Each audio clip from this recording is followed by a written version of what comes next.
Hometown was the first map reviewed on this channel, and times have changed a lot ever since then. We've played plenty of more custom maps that are way worse than Hometown, but Hometown is what started the descent into the rabbit hole for us. Hometown had a lot of problems that most bad custom maps have. Cutscenes where you can get hit, no playtesting, and tons of invisible walls. No! Stop the truck! Stop!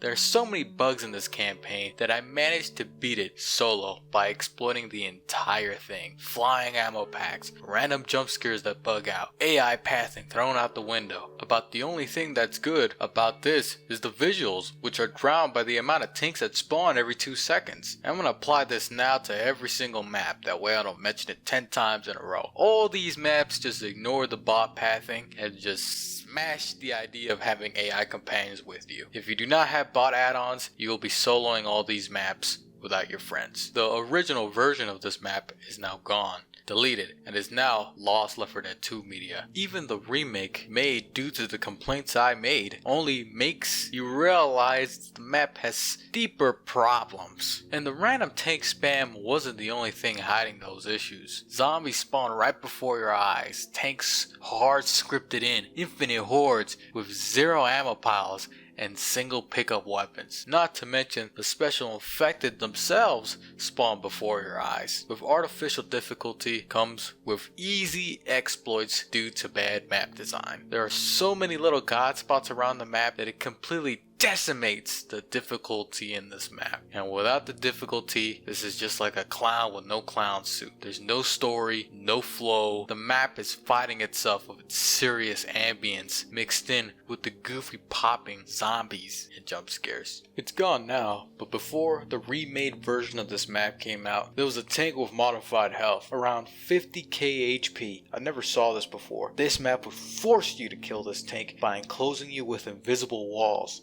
like if it was a saw trap. My question is, why do we have to kill this tank? What outside force in the universe is so bent on this tank being dead? Who knows? Number 9.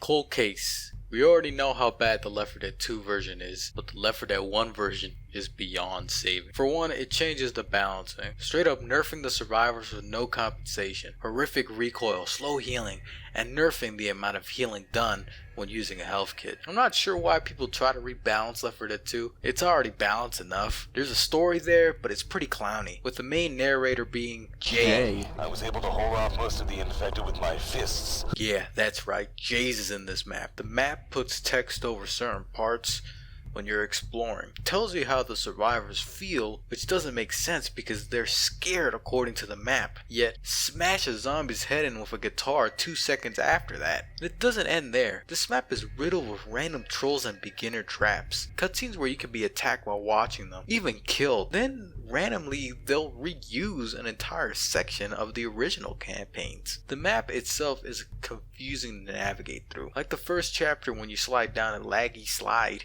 into an underground facility where a door is in the middle. When you see this door in the center of the map, automatically you're gonna think that's the way forward. No, in this campaign, the door way over there to the right that is dimly lit is the right way. And that's just one example. Chapter 3 has a 2 tank event which forces you to slow down, and it's impossible without an AK-47 on expert. I mean it. This is literally impossible to solo. I mean, there is not one person who's done it for a reason. Well, not without exploiting, of course. I'm so confident about this statement that I bet the map creator himself could not solo this part on expert himself, let alone normal. Then, apparently, Jay the badass gets wrecked by some tank. He was the one calling us the pansies. Relax. I know where I'm going. Oh! Tank! Oh.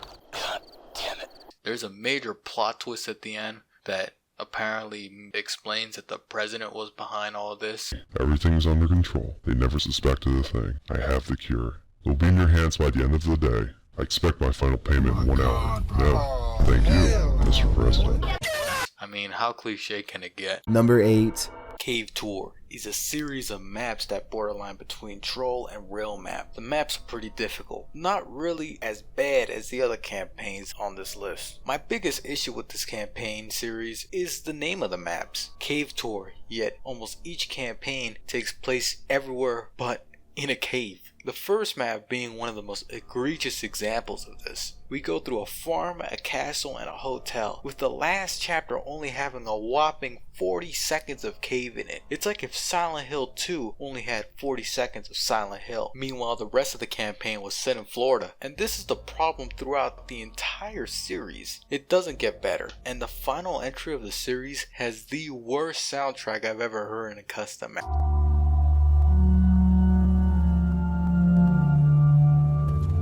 What is going on? What is this? It's supposed to have an ambience, but it's just Spider-Man ASMR. Invisible walls, tank trolls, and a storyline that probably has some sort of secret subliminal message that I don't understand. These maps are probably used to send some sort of weird message across the globe about something deep, but that's just me theory crafting. Not to mention the loading screens are just purple textures. There's really not much to talk about. The whole thing doesn't make sense, and the transition between each chapter is insanity. Like, watch this. Apartment to farm. How? We teleport from place to place. Castle to... Examples. Cave tour, more like clown tour. Number 7. Elsumentoto, which translates to just suffering, is a very strange map that has been updated over the years. But no matter how many changes it went through, it always kept the same finale. A Miku concert. I don't know why the map creator is so dead set on this idea alone. Basically, he remade the entire map but kept this single idea in. I'm not kidding. If you watch our Supermento video, which is a couple years ago, then compare it to the Supermento of today, it's completely different. But Miku apparently transcends even custom map aging. The problem with the entire map is that it's just a panic event fiesta. Very similar to Two Evil Eyes, where you're just going to gauntlet full of zombies. The map layout itself is just a bunch of weird big empty rooms mixed with train stations. There is no story explaining why there's a Miku concert in the middle of absolutely nowhere, or a story to explain how we even got to this place in the first place. The finale somehow, and I'm not sure how the map creator did this, is about 30 minutes long of hearing copyrighted music with almost zero supplies. And if you don't have a melee or a deagle, it's game over. The horde does not have brakes, and there are plenty of tanks. Then escaping itself is confusing. A random train shows up in the middle of the Miku concert, and you're supposed to go to the end of the train and jump on it. The problem is, and what's been happening the whole campaign, is that the tanks spawn directly where you have to go. And why is there a train next to a Miku concert? It just doesn't make sense. The amount of fatalities that can happen here is insane. It's just a strange map. You gotta play it to understand it. Number 6. Code Pingal. Imagine a walking simulator for damn near 40 minutes a chapter, and you can lose that progress in an instant with a tank troll. This is one of the few maps you can't play anymore because it was deleted from the workshop. Why it was deleted? I'm not sure. The map begins with a huge open area, then switches to a sky area type thing. Each chapter spanning over an hour if you're not going fast enough. There is no story, no cohesion, there's not even a sense of map direction or map design. Hold W and hope for the best. God forbid you've been running in the same direction for 20 minutes only to run into a dead end. The finale is bugged, so you can't even beat this campaign when it was out, meaning the entire campaign is unfunctional. There is no way to beat this map. So all those barren wastelands you traverse through, and the trolls and the infinite amount of spawning zombies, and the lack of supplies, all of it means it was for nothing. Nothing you did, all the challenges you went through was for nothing. Not even for an ending. No one in the history of Left 4 Dead 2 can beat this campaign. And on top of that, that will forever be a thing, because this will forever be lost Left 4 Dead 2 media. Meaning for all of eternity, no one will ever beat this map except me. Number 5. 2032 is the end of a 3-part series. The first one being the most popular maps in Left 4 Dead 2 history. This 3-part story was probably the most cinematic thing ever before Gloastic was made and decided to take itself seriously. This is the final entry in a series that had a lot of problems. It's a single player only map, meaning if you play with bots, you will get softlock without the admin system. There are these automatic doors that glitch out and barely function, and the story of the campaign is completely drowned out by the in-game sound effects being way louder than the dialogue. Strange report of activity from San Marino. Thanks. signal. It's a problem. Essential dialogue that explains what's happening around the setting and inside the vault gets completely decimated by the in-game sound effects. This gets resolved at the end of the campaign, but by then it's too late. My comment section explained it to me that the problem was that I played it in multiplayer, but the issue is that there is no single player option in Left 4 Dead 2. Well, there is, but it doesn't stop the bots from joining your game. I could have loaded in the last man on earth mutation, but that doesn't explain the random balance changes like the melee's not one-shotting the zombies or the nerf to movement speed. And if you load the last man on earth mutation, you realize that you don't get a primary weapon until the end of chapter 1, and you don't get a sharp melee weapon to cut the smoker's tongue. There are so many issues that come with this map that are fundamental. I said it in my 2032 video, and I'll say it again. If you nerf something like melees, if you nerf something like mobility, and if you nerf the weapons, you're going to need to do more than just nerfing the damage. Then you're going to have to rebalance everything else in the game. You can't just nerf something and expect the player to just roll with it. Most people would just exit out the map the moment they feel those nerfs. The reality is the balance changes just do not work as intended. The game is fighting the balance changes, not to mention the ending of this campaign only confirms that one of the 2019 endings is canon, essentially making all the other endings pointless. All this and mixing in with the cliffhanger at the end is just a disaster of a final entry in a 3-part series that was pretty okay and then went to disastrous levels. Number 4. The CC series. CC Tunnel and CCPA are literally troll maps with the biggest flaws ever. They're both straight lines. CC Tunnel is so long that the zombies and the trolls aren't able to catch up to you. Items flying, no story, basically zero visuals along with everything else just makes the map feel empty. It's like this is supposed to be scary, but there is nothing in it. Nothing but purple trucks. CCPA is a much more difficult map. In fact, I'd say it's basically impossible on expert realism to solo, simply because there is no space to juke the tanks and there's an infinite jockey spawn in the final room. The problem with this map is that you could just hide inside the safe house, which completely throws all of the trolls out the window. It's like the map creator wants you to play map as you'd normally play other maps. Leave the safe house and deal with the problems put in front of you, but you'll just die. And why do that when you could just wait in the safe house? It's almost like the map creator just made the map and decided not to playtest it, not even once. The ending of the map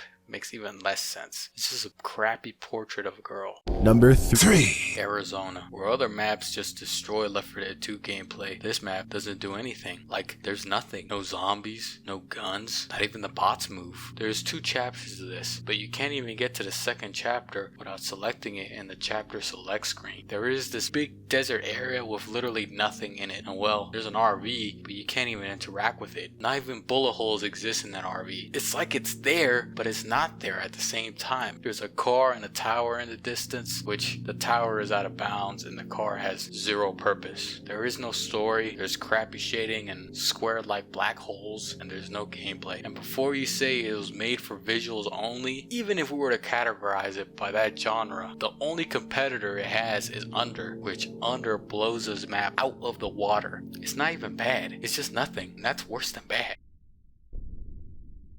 39 campaign map series. Each of them are basically the same clowny, ugly design until the last. There is a story there, but there's almost zero point in trying to follow it. It seems like each map in the series tries to one-up itself until it becomes close to impossible. There's a bunch of exploits you gotta do to beat the map, becoming the same thing as Hometown and CCPA, where you just exploit just to avoid the headache of the tank spam. I sold the first few maps and then got so bored that I couldn't bear it after beating Bay Mountain. And that's the problem with these maps. You have 2 choices, either exploit and find a way to avoid the tanks, or completely lose playing the map as intended. It just sucks, plain and simple. It feels horrible to play, and I can give a million reasons why, but the tank spam from the beginning to end is the main reason. The Hee Hee series. The only one laughing is the map creator, watching all these solo only clowns balled over this freaking map, just like I did. Chernobyl. Yeah, I know it's surprising to hear, but hear me out. Chernobyl has a lot going for it. Its own soundtrack, amazing visuals that go along with an amazing backstory, and possibly the best puzzles in Left 4 Dead 2 custom map history, hands down. But this campaign has one major, enormous whole flaw: poorly optimized. I've played this map 4 times, and each time it would constantly crash. It was so bad, the 4th chapter wouldn't even work. Not to mention the respawning common infected after clearing an entire room. The amount of zombies and horde spam is unnatural. It's almost like if you had super hordes enabled before you loaded the map, and the game engine simply can't keep up, leading to a laggy and unenjoyable experience. It's a real shame because you can tell how much effort was put into this campaign only to be ruined by its horrible optimization. By Mountain. I'm pretty sure everyone who subscribed to this channel knew that this was coming. Now, a lot of people will agree that the Hehe series is way worse, but I personally disagree. Those maps aren't as long as By Mountain, and honestly, they're broken up into small sections, so you don't have to play it all in one sitting. And I've personally soloed the Hehe maps, and they never got to a point where I needed a friend to beat it. That being said, By Mountain, played as intended, without the exploits, is impossible. There is not enough ammo or time to kill the amount of tank spam in the map. We beat it in expert realism, but not because of skill, but because we used the map creator's lack of care and playtesting against the map design with God spots. The story is horrific, destroying the themes that it set up in the beginning with a weird trope ending of waking up from a nightmare. The story sabotages itself, completely ruining the entire map for me. Beginning of the map establishes that the survivors died and that they all went to hell. The survivors, I assume, are trying to get out of hell, but the path that they take only brings them deeper into hell, which is why the chapters get harder and harder as they descend deeper into hell, and the deeper they go, the more suffering they must endure, because I'm assuming that's just how hell works. The themes of suffering for one's sins are explained with every troll, every obstacle, every challenge you face in By Mountain is because of the sin the frickin' survivors did throughout their lives. You are in literal hell. Perfect, flawless map story for what it's trying to be, just so the map creator throws that entire setup out the window for some weird anime womb tattoos. Not to mention, there's literal porn in the campaign. That most of the gameplay of By Mountain consists of laggy parkour, god spots, waiting, luck, and straight up game breaking bugs. Not to mention, the map can crash, losing you hours of progress since every chapter takes hours to beat. To this day, the map creator is still patching out the god spots and the bugs that allowed you to beat the map in the first place. Kind of like a live service game. I've never seen it before, but it leaves all the other bugs that prevent you from playing the map as intended. Like, for example, the tank will throw a rock in that chapter with the tornadoes in it, and somehow the interaction makes it so you get hit no matter where you are on the map. The only way to beat this is by having 2 players and 1 player wait in the god spot while the other player runs around, triggers all the tank spawns, and then runs back to the god spot. Meaning 1 player is essentially not playing the map. It's just a disaster of a map, and the fact that we're the only channel who has beaten By Mountain on expert realism says enough. And I'm pretty sure, and I'm confident to say this, that there will never be a person who solos By Mountain. It simply is impossible. By Mountain alone took us an entire month to beat. I had to take leave from my job to beat this map. That's how difficult it was. I've said this before, and no one takes me serious when I say this. Now, I'm not sure why. I've played over 400 custom maps on footage, and that was only 8 months of my entire time playing Left 4 Dead 2. You want to know how long I've been playing Left 4 Dead 2? Since I was in elementary school, pre-voice drop. And ever since, Left 4 Dead 2 has been my go-to game to play on my free time, since it was the only game I could afford and run on my PC. If we count the time that I started playing Left 4 Dead 2 to now, it would mean I've been playing Left 4 Dead 2 for at least 3/4 of my entire life. And this, and only this map, has completely destroyed my will to play Left 4 Dead 2. I'm dead serious. This game has not been the same for me since I've played By Mountain. And the viewers who watch my videos can notice it in my own voice. And I don't know what happened to me when I played By Mountain. Something similar happened to me when I played Dark Souls and all the way to Elden Ring. Beat these hard games and became so fed up with the BS mechanics that they completely detached me from playing video games at all. Maybe it's my fault for for doing it all in one sitting in the end. When I make videos, I don't make them with some sort of deeper meaning behind them other than me just yapping. But if you were to take something away from this video, even a single shred of seriousness, and I know that's hard when it comes to my videos, is that there can exist a piece of media that is so bad that it could literally stop you from enjoying that piece of media for a long time. For me, that was By Mountain. It made me completely stop wanting to play Left 4 Dead 2, and if it wasn't for this YouTube channel, chances are I wouldn't be playing Left 4 Dead 2 forever. I literally would rather go to my job than play this map ever again. That's what By Mountain did to Left 4 Dead 2 for me. A game I've been playing my whole life, and that's why it deserves its spot as the worst Left 4 Dead 2 map ever made.